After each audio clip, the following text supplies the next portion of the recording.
chose some really bizarre phobias. My one in particular is a fear of God, which was sort of a sequel to this story. So if you really like this book, which I'm sure you will, you can go online and get this one, which is really cool.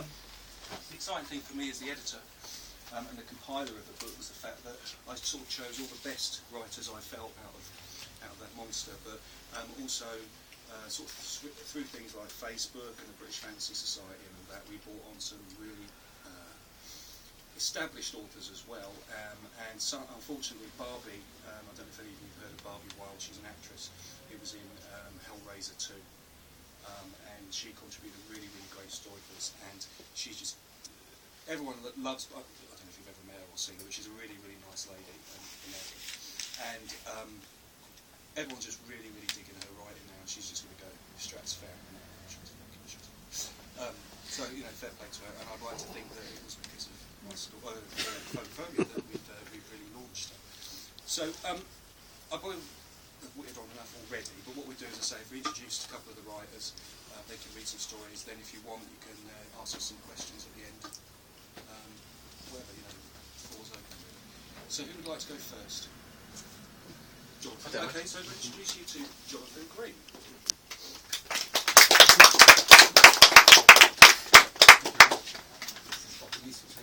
Yes. Right, I'm going to turn the lights on, put the spotlights on. Ooh, pressure. If you can't read the right, if you can't read it, just let us know, okay? So, I just thought it must be, it's ideal.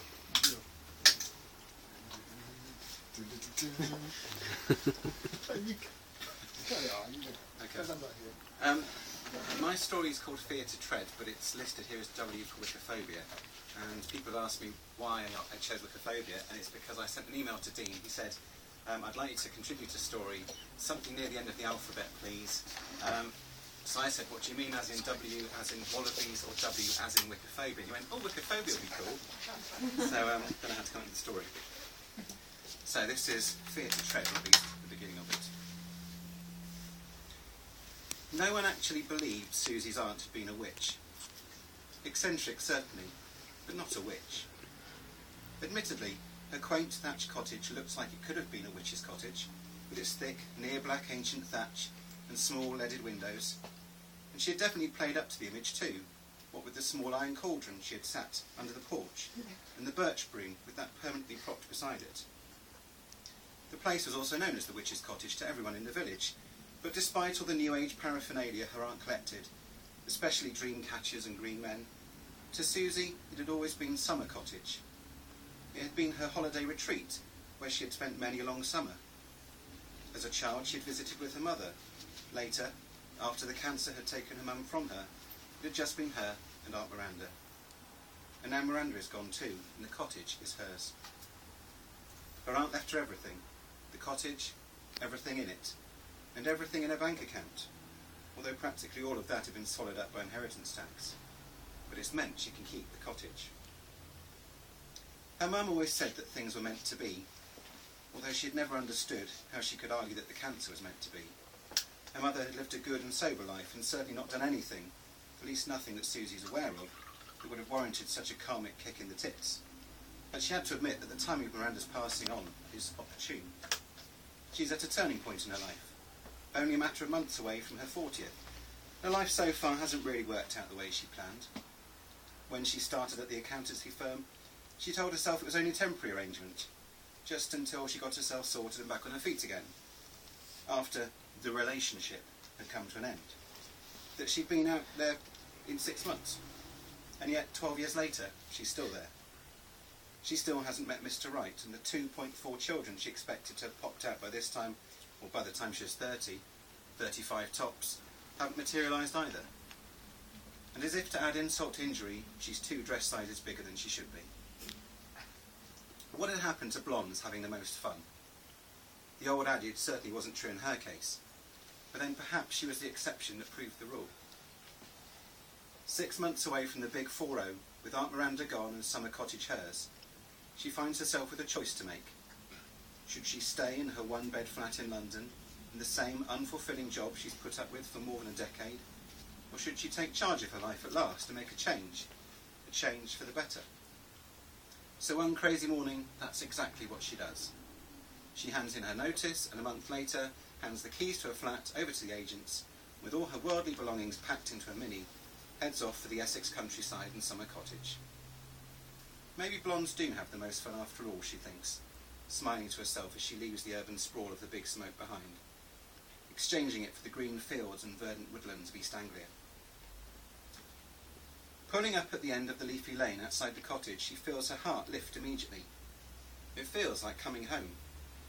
The rose around the door is just as she remembers, as are the beds of monkshood, and the lavender growing in profusion beside the footpath that leads from the gate to the front door. Once through the door, she closes it behind her, hearing the latch catch with a reassuring click, and then just stands there on the doormat, eyes closed, and takes a deep breath. The familiar smell of musty books and beeswax fills her nose, taking her back to the carefree summers of her childhood, when everything had seemed so simple and straightforward, listening to the ticking of the grandmother clock in the sitting room beyond. Opening her eyes, she catches sight of a framed photograph hanging from a hook on the wall opposite her. It looks like it was taken at a village fete, or somewhere very much like one.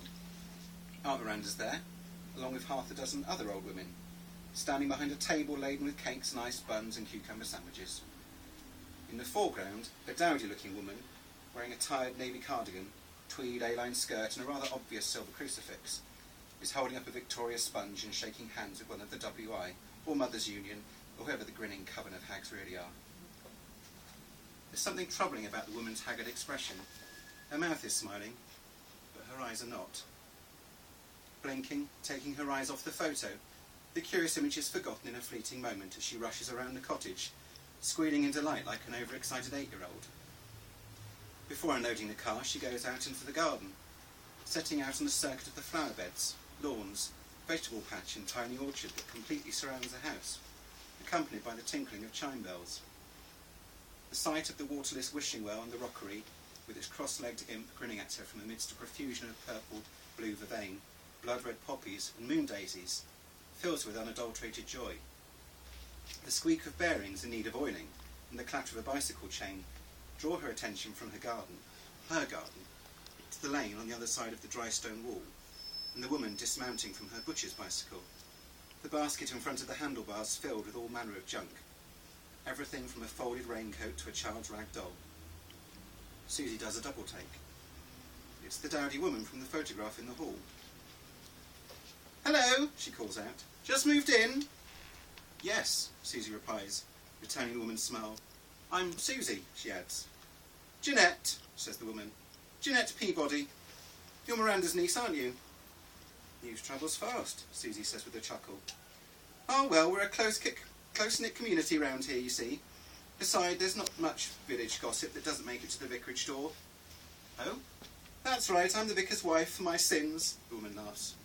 "So you're a Goodspeed too, are you?" "A Goodspeed? Oh, no, I'm a Lampeter, Susie Lampeter." "But your mother was a Goodspeed." "My grandmother, actually, until she married my grandfather." "Oh, so Miranda was your great-aunt," Mrs. Peabody says, a sparkle of interest in her eyes.